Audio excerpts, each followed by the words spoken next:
Salam müəllimlər, hər vaxtınız xeyir olsun.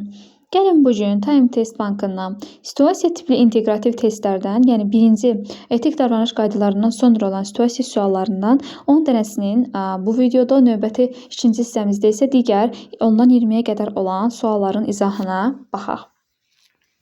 Gəlin əvvəlcə situasiyamızı oxuyaq. Layihə çərçivəsində layihə işi var, sosial media var, insanın psixi sağlamlığına təsirlərini araşdırmaq var, araşdıracaqlar. Bununla bağlı şagirdlərin xeyli sayda onlayn resurslara çıxışı var. Onlar bu resurslardan araşdırmalara uyğun olanı seçib istifadə etməlidirlər.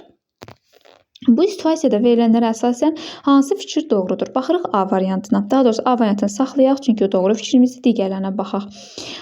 Baxırıq ki, sosial media varsa, araşdırma işi varsa, rəqəmsal savadlılıq var burada, informasiya savadlılığı var burada, müzakirə varsa, deməli, daha doğrusu layihə işi varsa, savadlılıq kompetensiyası var burada. Yəni burada sosial medianı biz nəyə görə rəqəmsal savadlılıq deyirik? Çünki adi bir araşdırma işini telefondan araşdırırıq, kompüterdən araşdırırıq, texnologiyalardan istifadə edirik də. Ona görə rəqəmsal savadlılıq deyirik. B variantdan baxaq, deyir müəllim şagirdlərə təqdim etdiyi layihə şagirdlərdə informasiya ilə doğru işləməyə bacarığını inkişaf etdirir və qeyri-verbal düşünməni. Baxırıq ki, burada qeyri-verbal düşünməmiz yoxdur. Qeyri-verbal düşünmə bilirik ki, səssiz düşünmədir. Yəni cədvəllərdən, sxemlərdən, diaqramlardan istifadə etməkdir, şəkillərdən istifadə etməkdir. Belə bir məlumatımız burada yoxdur. C variantında tapşırıq şagirdlərdə özünün monitorinq bacarığından baxırıq ki, burada şagirdlərin metakognitiv bacarıqlarından inkişaf etdiyindən danışmır. D variantında müəllim tapşırıq vasitəsilə dövrün tələblərini qarşılayır və şagirdlərdə emosional dayanıqlığı inkişaf etdirir. Baxırıq ki, dövrün tələblərini qarşılaşsa da, sosial mediadan, onlayn resurslardan danışsa da, emosional dayanıqlığı, yəni şagirdlərin hisslərinin idarə edilməsindən, hisslərinin bədii ifadəsindən danışmır. Baxırıq Y variantına, tapşırıq müxtəlif zəka xüsusiyyətlərinə sahib şagirdlərin təlim ehtiyaclarına yönəlmişdir. Diqqət etirsək görərik ki, burada təkcə bir dənə layihə işi verib, burada müxtəlif zəka xüsusiyyətləri nəzərə alınmayıb. Yəni, nəzərə alınmayıb deyəndə, hər bir şagirdə öz səviyyəsinə uyğun olaraq layihə işi verilməyib. Belə ümumilikdə bir layihə, bir çərçivə daxilində layihə verilib və burada da biz deyə bilmərik ki, hər bir şagirdin təlim ehtiyacının təmin edilməsinə yönəlmişdir. Amma A variantına baxsaq, deyir tapşırıq şagirdlərdə savadlılıq kompetensiyası, layihə işi varsa savadlılıq kompetensiyası inkişaf edib, rəqəmsal savadlılıq da sosial media, bayaq da dediyimiz kimi, araşdırma işində texnologiyalardan istifadə edərək araşdıracağına görə olur rəqəmsal savadlılıq. Cavabımız olur A variantı. Gəlirik ikinci suala.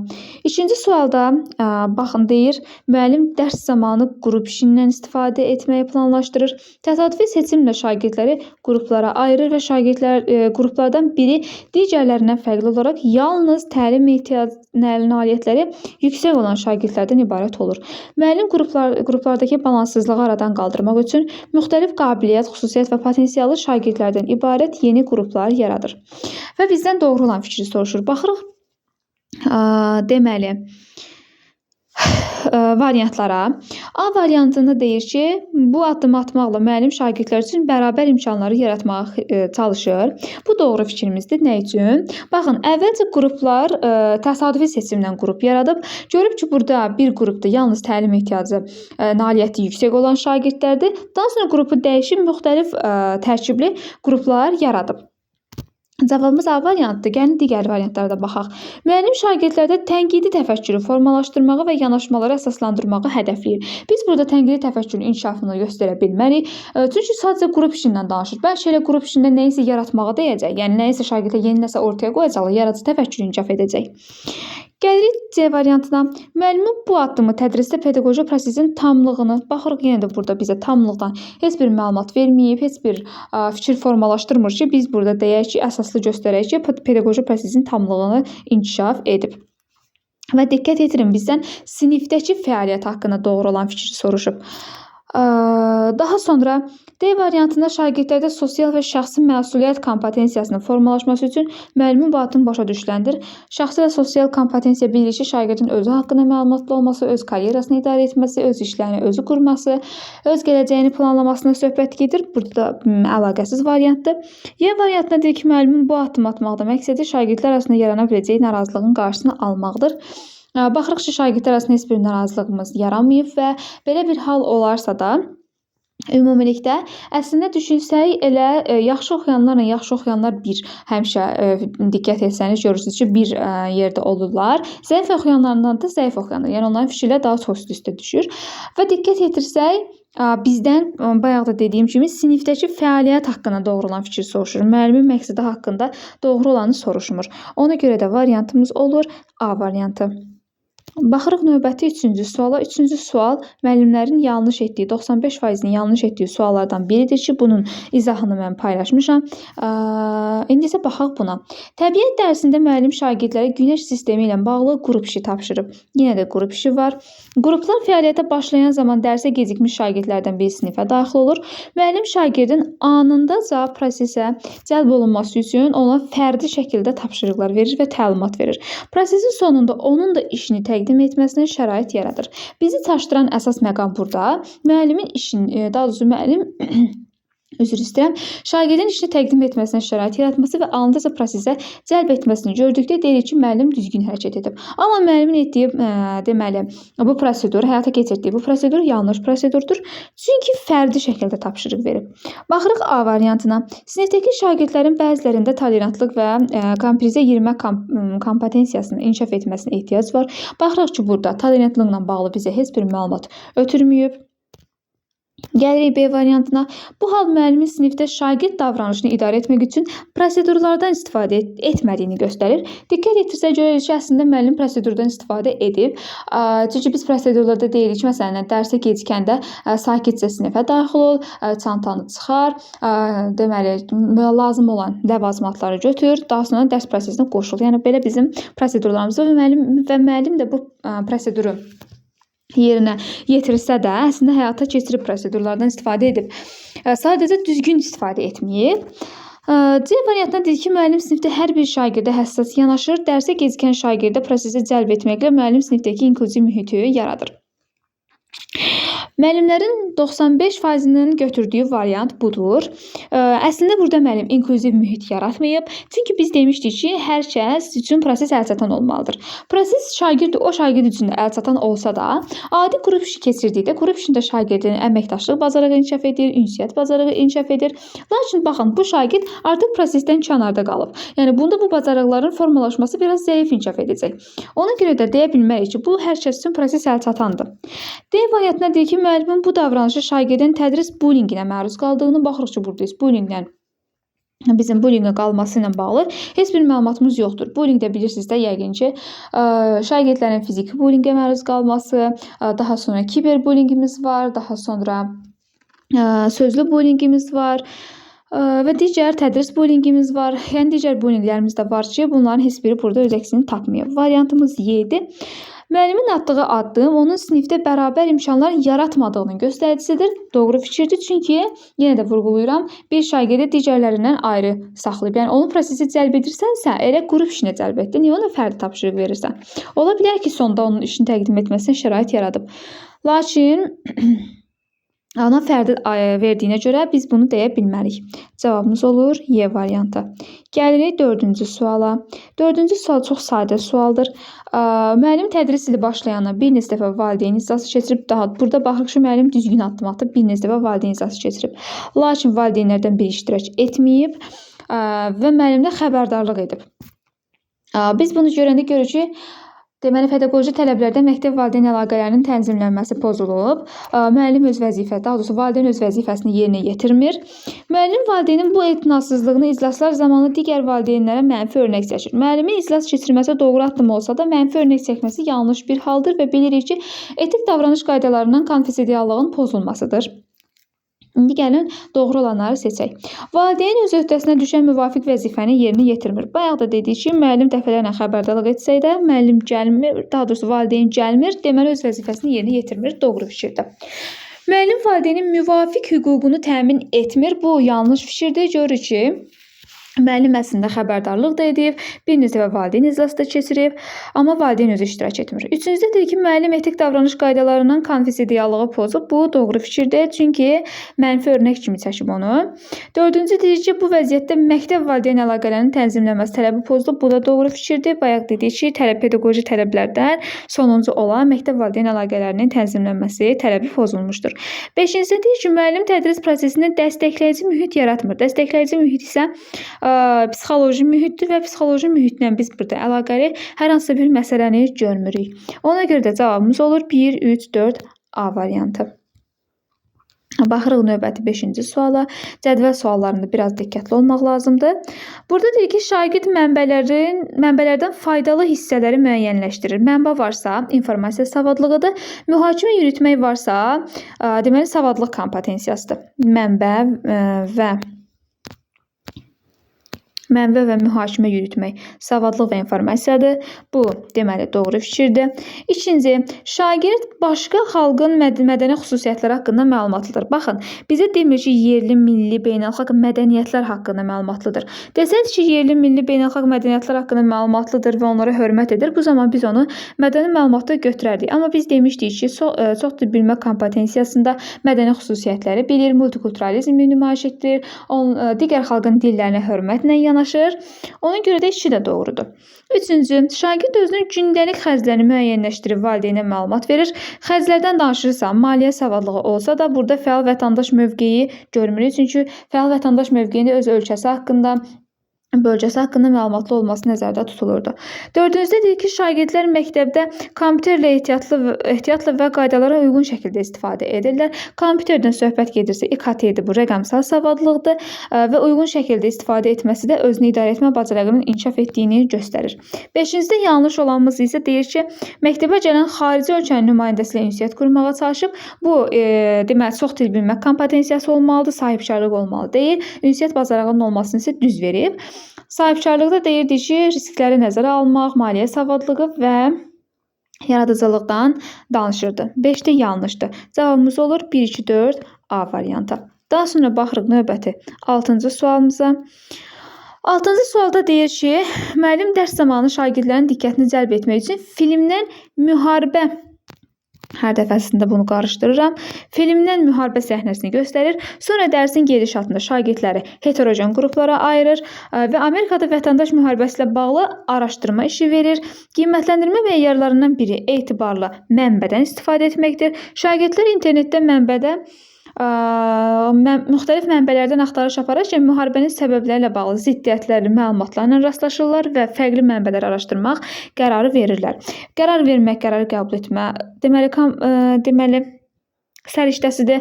Müxtəlif mənbələrdən informasiya savadlığıdır. Araşdırma işi isə yenə də informasiya savadlığıdır. Heterogen qrup da müxtəlif tərkibli qruplardır. Yəni müəllimin, şagirdlərin diferensial yanaşmasıdır. Hər birini fərdi şəkildə yanaşması da onu heterogen qruplara, səviyyələrə uyğun müxtəlif tərkibli qrupların qurulmasını nəzərdə tutur. Filmdən səhnədirsə, bu da milli kimlik dərsi və milli iftixar hissidir. Baxırıq A variantına, doğru olmayanı soruşur. Müəllim dərsə yönləndirmə ilə başlayıb, fikir vericidir, şagirdlərin diqqətini cəlb etmək üçün, yəni onları yönləndirmək üçün. Bu fikir doğrudur. Müəllim şagirdlərin fərqli xüsusiyyətlərini nəzərə alaraq təlimdə diferensial yanaşma tətbiq edib. Bu da doğru fikirdir. Heterogen qruplara ayırıb onları. Situasiyadan görünür ki, müəllimin məqsədi şagirdlərdə informasiya savadlığı. Baxın, dedi ki, mənbədən istifadə etmək informasiya savadlığıdır. Daha sonra situasiyadan şagirdlərin qərar qəbul etmə. Görürük ki, burada da qərar qəbul ediblər. Qərar qəbul etməsi inkişaf edib. Bəs niyə görə Y yanlışdır? Baxın, burada filmdən müharibə səhnəsini biz dedik ki, milli kimliyin dərki və milli iftixar hissidir. Amma burada deyir ki, fəal vətəndaş mövqeyi. Ona görə də Y variantımız yanlışdır. Gəlirik, deməli, 7-ci suala. 7-ci sualda deyir ki, müəllim şagirdlərə ev tapşırığı olaraq dərsdə öyrənilən mövzularla bağlı ev tapşırığı deməli var. müstəqil öyrənməsi var. Əlavə materiallarla bağlı internetdən araşdırma işi var. Lakin şagirdlərdən bəzilərinin evdə internet çıxışının olmamasını nəzərə alıb, bəzi mənbələri çap edib sinifdəki qutuya yerləşdirir ki, ehtiyacı olanlar götürüb onlardan istifadə etsinlər. Bu situasiya əsasən doğru olan fikri soruşur. Baxırıq A variantına. Müəllim bu tip tapşırıq verməklə şagirdlərin müstəqil öyrənmə və rəqəmsal deməli, bacarıqları inkişaf etməsini hədəfləyir. Baxın, diqqətli olaq. Sinifdəki fəaliyyət haqqında soruşur bizdən. Müəllimin məqsədi haqqında soruşmur. Həm də burada rəqəmsal bacarığı inkişaf etdirmiş olsaydı, bunu bütün şagirdlər üçün təmin edərdi. Baxırıq ki, lakin bəzi şagirdlər bu rəqəmsal bacarıqdan, yəni araşdırmanı aparan zaman texnologiyalardan istifadə edəcək. Ona görə A yanlışdır. Baxırıq B variantına. Müəllim dərsin mövzusunu ev tapşırığı vasitəsilə öyrətməməli, məqsədə mümkün qədər sinifdə çatmağa çalışmalıdır. Bu tamamilə yanlış fikirdir. Çünki müəllim təkcə iş o deyil ki, şagirdlərə ev tapşırığı olaraq mövzu ilə bağlı versin. Yəni mövzunu daha da möhkəmləndirmək istəyirsə verə bilər, amma ev tapşırığı olaraq başqa əlavə araşdırma işləri də verə bilər. C-ni saxlayaq. D-də deyir ki, müəllimin bu addımı atmaqda məqsədi şagirdlərin maraqları və öyrənmə xüsusiyyətlərini qarşılamağa yönəlmişdir. Yenə də məqsəddən söhbət gedir. Biz dedik ki, bizə sinifdəki fəaliyyət lazımdır. Elə buradaca elə variantımız bizim yanlışdır. Yenə də deyir ki, bu fəaliyyət şagirdlərdə gündəlik həyatda istifadə edilən yumşaq bacarıqları inkişaf etdirməyə xidmət edir. Yumşaq bacarıqlar ünsiyyətdir, əməkdaşlıqdır, problem həll etmədir, qərar qəbul etmədir. Biz də bunların heç birinə rastlaşmırıq. Müstəqil öyrənməni deyə bilərik. Çünki ev tapşırığı var, amma digər yumşaq bacarıqların inkişaf etdiyini göstərə bilmirik. C variantına deyir ki, müəllimin fəaliyyəti sinifdəki şagirdlər üçün bərabər imkanlar yaratmağa yönəlib. Baxırıq ki, baxın deyir ki, burada. Lakin bəzilərinin internetə çıxışı olmadığı üçün müəllim özü çap edib qutuya yerləşdirib. Deməli, bərabər imkanları gözləyib ki, digərlərini də nəzərə alıb. C olur variantımız. Daha sonra gəlirik 8-ci suala. 8-ci sualda bizə deyir ki, müəllim sinifin aktiv şagirdlərindən birinin sosial bacarıq, daha sonra emosional vəziyyət, qeyri-stabillik nümayiş edib.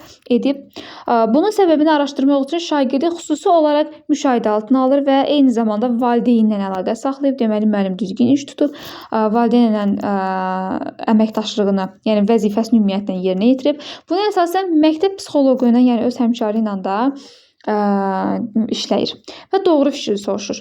A variantına deyir ki, həmkarlarla əməkdaşlıq etmək vəzifəsini yerinə yetirir, etik davranış qaydalarına ictimai etimaddır. Baxın, həmkarları ilə, yəni burada biz hadisə psixoloqu desək də, axı burada ictimai etimad yoxdur. Çünki ictimai etimad deyirdi ki, kütləvi informasiya vasitələrindən düzgün məlumatlandırmalıdır, etik davranış qaydasını pozan zaman tez bir zamanda aradan qaldırmalıdır. Ona görə A variantımız yanlışdır. Baxırıq B variantına. Müəllim valideyninə övladı ilə bağlı informasiya vermək vəzifəsini yerinə yetirir. Bu doğru fikirdir. Müəllim öz vəzifəsini yerinə yetirir. Vaxtında, daha doğrusu tez bir zamanda problemi aradan qaldırmaq üçün valideynlə əlaqə saxlayıb və peşəkarlıq və fərdi məsuliyyətdir ki, bu da ad görürük. Yəni oxuyan kimi situasiyanı görürük ki, müəllim öz işini peşəkar səviyyədə yerinə yetirir.